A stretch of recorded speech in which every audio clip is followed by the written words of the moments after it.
कावेरी आवास पर मिले और कहा यह जा रहा है कि हाईकमान के दखल के बाद ये मुलाकात बेहद अहम थी। लेकिन बड़ा सवाल यह है कि क्या वाकई एक नाश्ते ने कर्नाटक की राजनीति का पूरा तनाव खत्म कर दिया है या भी कुछ और बाकी है।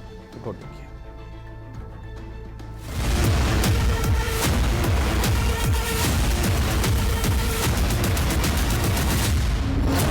कर्नाटक में सत्ता साझा करने को लेकर पिछले कई दिनों से जारी हलचल आज एक ब्रेकफास्ट मीटिंग तक पहुंच गई। हाईकमान के स्पष्ट निर्देश के बाद मुख्यमंत्री सिद्धारमैया ने डिप्टी सीएम डीके शिवकुमार को कावेरी में नाश्ते पर बुलाया। दोनों नेताओं ने कैमरे के सामने मुस्कुराकर एकता दिखाने की कोशिश की, लेकिन भीतर का तनाव जस का तस दिखाई दिया।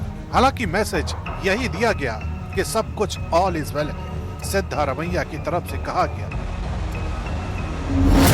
एकता बनी रहेगी, हमारे बीच कोई मतभेद नहीं है, आला कमान जो कहेगा वो होगा, 2028 के चुनाव तक साथ चलेंगे।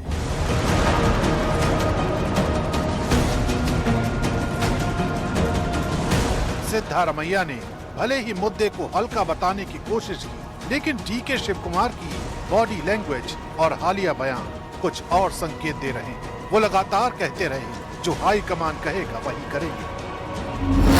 डीके शिवकुमार कहते हैं लोगों के भरोसे और सिद्धारमैया की सोच के दम पर सरकार मजबूती से काम कर रही है।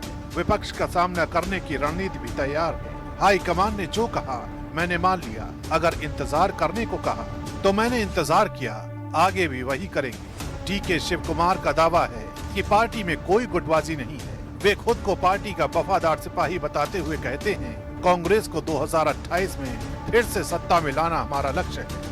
नेतृत्व के निर्देश पर होने वाली ऐसी बैठकों के बाद जितना बताया जाता है उससे कहीं ज्यादा छुपाया जाता है, लेकिन ये छुपा हुआ सच भी कभी न कभी सामने आएगा जरूर। सवाल ये है कि कुछ घंटों बाद, कुछ हफ्तों बाद या कुछ महीनों बाद, क्योंकि डीके शिवकुमार सालों तक इंतजार करने वाले तो दिख नहीं रहे।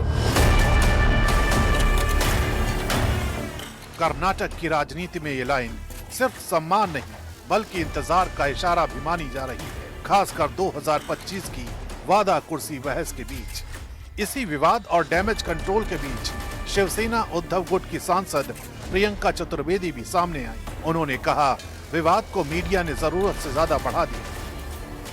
चर्चा सब जगह हो रही है, मीडिया में ज्यादा हो रही है, आपस में उनके इतनी नहीं हो रही होगी जितना मीडिया उसको तूल दे रही है। और उसमें स्पष्ट किया है, कांग्रेस पार्टी ने भी स्पष्ट किया है कि इस पे बातचीत होगी, इस पे निर्णय लिया जाएगा और उनका जो कमिटमेंट है कर्नाटका की जनता के साथ है। कर्नाटका की जनता को जो जो वादे किए थे वो पूरी करने की बात है।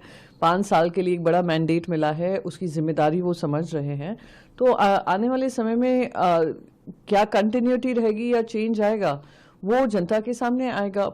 तो क्या ब्रेकफास्ट मीटिंग ने कर्नाटक की राजनीति को शांत कर दिया? साफ ये है तनाव दब गया, खत्म नहीं हुआ। दोनों नेता हाई कमान के पाले में गेंद डालकर आगे बढ़ गए हैं। अब विधानसभा सत्र और दिल्ली की अगली कॉल पर निगाहें टिक गई हैं। मतलब कर्नाटक का असली फैसला अभी दिल्ली की मेज पर ही लिखा जाएगा।